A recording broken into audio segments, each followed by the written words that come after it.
Centre খোলাইয়া দেখেন কিভাবে বাঁশগুলা লাটকাই দিছে। বসে অর্ধেক কি আছে।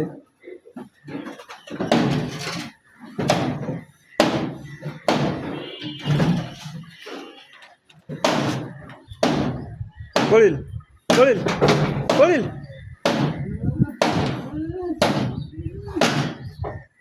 এলা ডাং দাও, এলা ডাং দাও।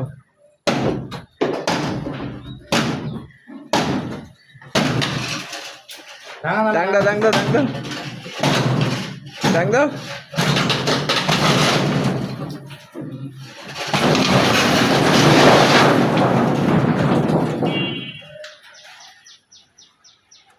হ্যালো গাইস, সবাই কেমন আছেন? আমরা সেন্টারিং করতেছি আজকে। চাষা কই গেল? চাষা কাঠ পরিষ্কার করতেছে, কাঠ গুছাইতেছে কাঠ।